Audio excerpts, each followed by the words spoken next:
And then you can eventually do like a jump out of a plane with no parachute. And thanks for bringing that up. Yeah. That's kind of pass or fail. It's my favorite kind of test. Yeah. Yeah, well, I'm sure you told the story, but I'm just going to kind of wind you up and let you go on that one again as well if you're down. So that was actually harder than I expected to get people to let me jump out of their airplane without a parachute. So I found a lot of my really good friends there. So Eric Roner was like, all right, I'm not good enough to catch you, but I know some people that are. And we called the Red Bull Air Force because they had a lot of the top, and I was Red Bull.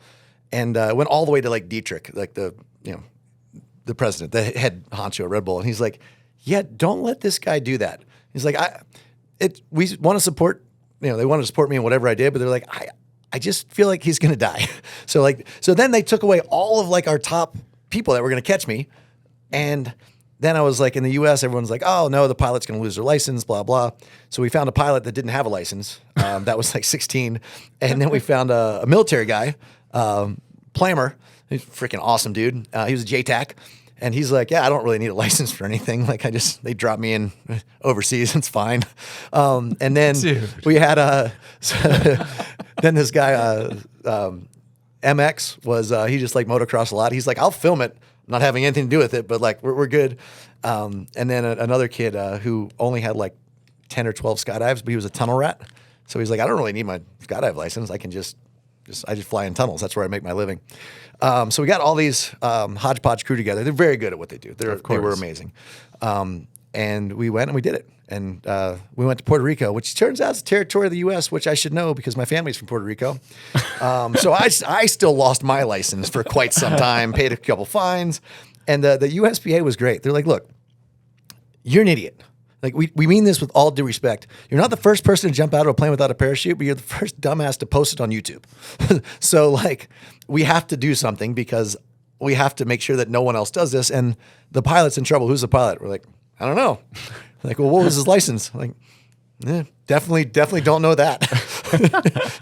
So, yeah, it worked out all right.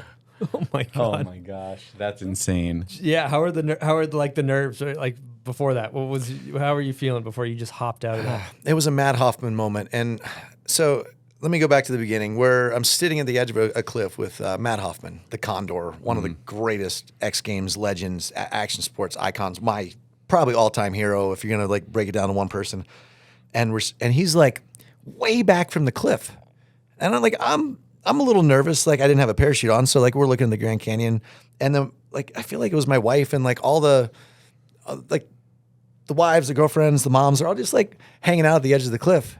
And I'm like, dude, like that's kind of nuts. But like, why is the Condor who loves flying? And he looked at me and goes, I just like to jump.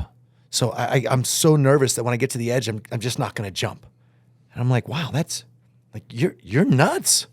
That is awesome. Like that's something I never would have crossed my mind that like I was afraid to get to the edge because I didn't want to fall off without a parachute. Like he's afraid to get to the edge because he's like, this is going to be so fun. He's just going to jump before he puts his parachute on. So when I jumped out of the plane with no parachute, I thought of the Condor and thought, yeah, I am not nervous at all. This feels very natural jumping out without a parachute. I had socks on and board shorts, so that makes sense. It kind of made me feel a little more comfortable. But yeah, as I jumped out, I thought, I am more scared now that I'm not scared at this moment than I am that I'm actually doing the stunt. Like I'm just metaphorically speaking, like the mindset that I wasn't nervous really freaked me out because all I thought about was Matt Hoffman. Love that guy though. He's still one of the greatest dudes on the face of the earth. You were so calm the way you just jumped out of that thing and started flying. You can see the like evenness. There wasn't a stress in your system. But think about this. In most tricks, stunts, jumps, whatever you want to call it, when you take off, 90% of your success rate is like you could already be done at that point. So you have to be spot on at that moment, at that distance, at that like I had 50 seconds before I impacted the ground. That gives me 30 seconds to mess around and 10 seconds for my buddies to catch me or, 20 seconds to mess around, 20 seconds, whatever, the case may be. So I was like, this in my head is the safest thing that I could ever do because we jumped out, we did one test run I had a parachute, they had a parachute.